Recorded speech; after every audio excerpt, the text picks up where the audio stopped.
Election കമ്മീഷൻ്റെ പത്രസമ്മേളനം വളരെ ആകാംക്ഷയോടുകൂടിയാണ് കേട്ടത്.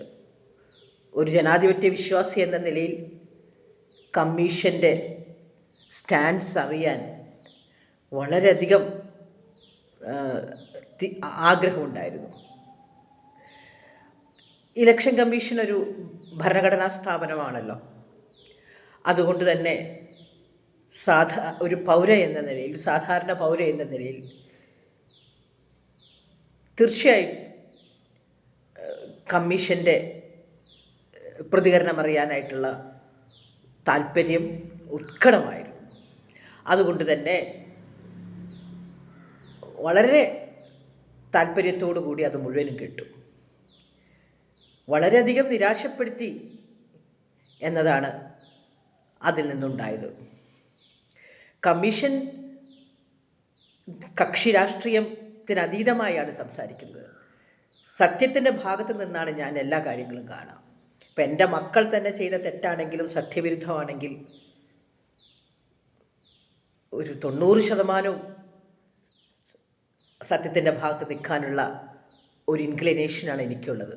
ഒരു അമ്മ എന്ന വികാരം സ്വാഭാവികമായും നമ്മളെ ഭരിക്കും എങ്കിൽ കൂടി സാധാരണ ജനത വെയിലും മഴയും വകവയ്ക്കാതെ ദീർഘനേരം ക്യൂ നിന്ന് ആണ് വോട്ട് രേഖപ്പെടുത്തുന്നത്. ചില പ്രതീക്ഷകളുമായിട്ടാണ്. 5 കൊല്ലം ഭരിച്ച് കട്ടുമുടിച്ച കാലമാടൻ മാരിൽ നിന്ന് രക്ഷപ്പെടാൻ, അല്ലെങ്കിൽ കാണിക്കുന്ന അനീതികളോട് മറുപടി കൊടുക്കാൻ ആയിട്ടാണ് അവർ ആ അവസരം എല്ലാവരും കണക്കാക്കുന്നത്. എങ്ങനെയെങ്കിലും വേറൊരു ഓൾട്ടർനേറ്റീവ് ഇല്ല, ഇത് ചെയ്യുക എന്നല്ലാതെ വേറൊരു ഓൾട്ടർനേറ്റീവ് ഇല്ല. അങ്ങനെയാണ് അവർ മറുപടി കൊടുക്കുന്നത്. അതിന് നമ്മളെല്ലാം വിശ്വസിക്കുന്നത് ഇലക്ഷൻ കമ്മീഷൻ്റെ സാങ്ക്ടിറ്റിയാണ്. ടി.എൻ. ശേഷനെ പോലെയുള്ളൊരു കമ്മീഷണറെയൊക്കെ നമ്മൾ കണ്ടിട്ടുണ്ട് ചെറുപ്പകാലത്തൊക്കെ. അത്രയും പരിശുദ്ധമായ ഒരു ഭരണഘടനാ സ്ഥാപനം ഒരു പത്രസമ്മേളനം വിളിച്ച് ജനങ്ങളോട് വിശദീകരിക്കുക, അങ്ങനെയല്ലല്ലോ വേണ്ടത്. പരാതി കിട്ടുകയാണെങ്കിൽ അവർ പറയുന്നു കാലാവധി കഴിഞ്ഞാൽ അത് ചെയ്യാൻ പറ്റില്ല. ജനങ്ങളുടെ വന്ന് വിശദീകരണം കൊടുത്തല്ലല്ലോ ജനങ്ങളുടെ വിശ്വാസം നേടിയെടുക്കേണ്ടത്. അതിനെതിരെ നടപടി എടുത്തിട്ടല്ലേ. ചോദ്യങ്ങൾക്കൊന്നും ഇനി മറുപടി ഇല്ല, മറുപടി അർഹിക്കുന്നില്ല എന്നാണ് പറയുന്നത്. പ്രതിപക്ഷ നേതാവ് രാഷ്ട്രീയം കളിക്കുന്നു എന്നാണ് പറയുന്നത്. പ്രതിപക്ഷ നേതാവ് രാഷ്ട്രീയമല്ലാതെ വേറെ എന്താ കളിക്കുക? രാഷ്ട്രീയപരമായല്ലേ അദ്ദേഹം കാര്യങ്ങൾ കാണേണ്ടത്. എന്നാൽ മാധ്യമങ്ങൾ ചോദിക്കുന്നുണ്ട്, ABC എന്നെങ്ങനെ അമ്മ ഉണ്ടായി, XYZ എന്നുള്ള ഭർത്താവ് എങ്ങനെ ഉണ്ടായി എന്നൊക്കെ ചോദിക്കുന്നുണ്ട്. അതിനൊന്നും വ്യക്തമായ മറുപടിയില്ല. എന്നിട്ട് 45 ദിവസത്തിനകം പരാതി ഫയൽ ചെയ്യണം എന്നാണ് പറയുന്നത്. അങ്ങനെയല്ലല്ലോ. സ്വമേധയാ ഞങ്ങളത് അന്വേഷിച്ച്, നിങ്ങൾ അവിശ്വസിക്കരുത്, പാകപ്പഴകൾ ഉണ്ടെങ്കിൽ നമ്മൾ അന്വേഷിച്ച് അതിന് വേണ്ട നടപടിയെടുക്കാം എന്ന ഒരു അഷ്വറൻസ് അല്ല ജനങ്ങൾക്ക് കിട്ടിയത്.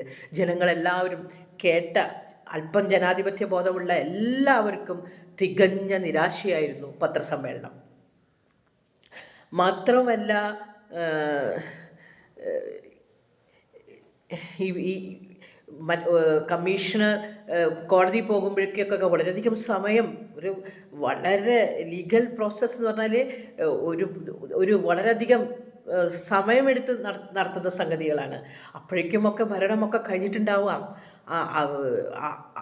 കോടതി എന്നാണ് പറയുന്നത്. ഇപ്പോൾ ഇത് പുത്തന്നൊന്നുമല്ല ഈ കള്ളവോട്ടെന്നൊക്കെ.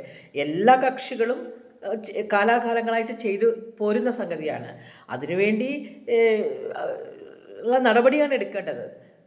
അത് ഭരിക്കുന്ന പാർട്ടി അതിന് തയ്യാറാണെന്നും പറയുന്നു.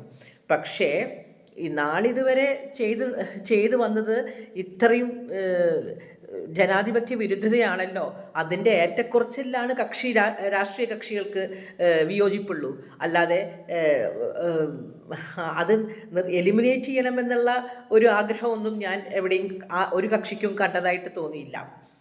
എന്നാൽ ഈ BJP അത് പറഞ്ഞു, ആധാറും ID-യും തമ്മിൽ ലിങ്ക് ചെയ്യണമെന്നുള്ളത് പറയുകയും ചെയ്തു. പക്ഷെ ഞാൻ ഇതിനപ്പുറത്ത് നിന്ന് സാധാരണ ജനങ്ങളുടെ ഒരു അവസ്ഥയാണ്. അവരെ ചൂഷണം ചെയ്യുന്നുണ്ട്, എല്ലാ അർത്ഥത്തിലും ചൂഷണം ചെയ്യുന്നുണ്ട്, എല്ലാ അർത്ഥത്തിൽക്കും അവർക്ക് അനീതി നേരിടേണ്ടി വരുന്നുണ്ട്.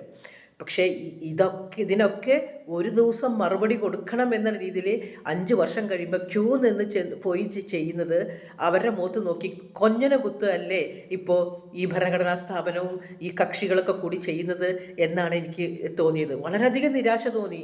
പിന്നെ നമ്മൾ എങ്ങനെയാണ് ഈ ജനാധിപത്യ പ്രക്രിയയിൽ പങ്കാളിയാവുക? ഇത്രയും വിശ്വാസം നഷ്ടപ്പെട്ട നമ്മൾ എങ്ങനെ ചെയ്യും? ഇനി എല്ലാം കയ്യാലപ്പുറത്തെ തേങ്ങ പോലെ ആവില്ലേ നീതി? കമ്മീഷനെതിരെയും നമുക്ക് ചെയ്യാൻ പറ്റില്ല. കാരണം അതും ഹൈലി പൊളിറ്റിക്കലൈസ്ഡ് ആയി എന്നാണ് നമുക്ക് മനസ്സിലായത്.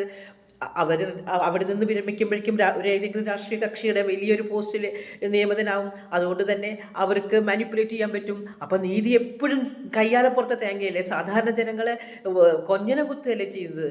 തിണ്ണമെടുക്കുള്ളവർക്ക് എന്തും ചെയ്യാവുന്നൊരു അവസ്ഥയല്ലേ ഈ ജനാധിപത്യ സംവിധാനങ്ങൾ മൂലം ഉണ്ടാവുന്നത്? അപ്പം ജനാധിപത്യ സംവിധാനങ്ങൾ കൂടുതൽ ഉണർന്ന് ജാഗ്രത പുലർത്തേണ്ട സമയമായി. ഇത് ഇനിയും അനുവദിച്ചുകൂടാ എന്നാണ് ഞാൻ പറയുന്നത്. ഈ സുരേഷ് ഗോപി മാധ്യമങ്ങൾ ചോദിക്കുന്നത് ജനങ്ങൾക്ക് വേണ്ടിയാണ്. അതെന്താ സുരേഷ് ഗോപി മനസ്സിലാക്കാത്തത്? സുരേഷ് ഗോപിയോട് ഒരു വിയോജിപ്പും ഇല്ല. പക്ഷേ സുരേഷ് ഗോപി മാധ്യമങ്ങൾ ചോദിക്കുമ്പോൾ കൈ ചൂണ്ടിയും ഭീഷണിപ്പെടുത്തിയൊക്കെ സംസാരിക്കുന്നത് ജനങ്ങളെ കൊഞ്ഞനം കുത്തുന്ന രീതിയല്ലേ? മാധ്യമങ്ങൾ അങ്ങനെ കാര്യങ്ങൾ ചോദിക്കാൻ കഴിയുമ്പോൾ ഒരു ഡിപ്ലോമസിയിൽ വേണ്ടേ അദ്ദേഹം മറുപടി പറയാൻ? സുരേഷ് ഗോപി മഹാരാജാവൊന്നും അല്ലല്ലോ. വാനരന്മാരെ എന്നൊക്കെ പറയാനായിട്ട് ഒരു വളരെ ഗൗരവമേറിയ ഒരു കാര്യം ചോദിക്കുമ്പോൾ അതിനെ മറുപടി കൊടുക്കാൻ കഴിയാതെ വരുമ്പോൾ അണ്ടംതെറിക്കും മുണ്ടംതെറി എന്ന രീതിയിൽ സംസാരിക്കുന്നത് സുരേഷ് ഗോപി എന്ന മിനിസ്റ്റർക്ക് ചേർന്നതല്ല. സുരേഷ് ഗോപി അത് മനസ്സിലാക്കേണ്ടിയിരിക്കുന്നു. ജനങ്ങളൊക്കെ നിരാശരാണ്. തങ്ങൾ ചെയ്ത ഏറ്റവും തമാശ, സപ്പോസ് 125 കോടിയാണ് ഇന്ത്യയിലുള്ളത് വെച്ചെങ്കിൽ ഒരു കക്ഷിക്ക് കിട്ടിയത് 200 കോടി വോട്ട്, വേറെ കക്ഷിക്ക് കിട്ടിയത് 50 കോടി വോട്ട്. അപ്പോൾ ഇതൊക്കെ മിസ്മാച്ചാണല്ലോ. വളരെ അപഹാസ്യമാവുകയാണ് ഇലക്ഷൻ കമ്മീഷനും ഈ ഭരണഘടനാ സ്ഥാപനങ്ങളും ജനാധിപത്യ സംവിധാനങ്ങളെല്ലാം തന്നെ. വളരെ മോശം.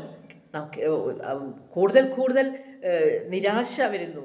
എങ്ങനെയെങ്കിലും ഭൂമിയിൽ നിന്നൊക്കെ പോയാൽ മതി, ഇതൊന്നും നമുക്ക് വസിക്കാൻ പറ്റിയ ഇടമല്ല എന്ന്, ഇന്ത്യ നമുക്ക് വസിക്കാൻ പറ്റിയ ഇടമല്ല എന്ന് തോന്നിത്തുടങ്ങുകയല്ല, ഒരുപാട് തോന്നിയിരുന്നു. പക്ഷെ ഓരോ ദിവസം പ്രത്യാശയുണ്ടായിരുന്നു. പക്ഷെ ആ പ്രത്യാശയ്ക്കും മങ്ങലേൽക്കുകയാണ്. നന്ദി, നമസ്കാരം.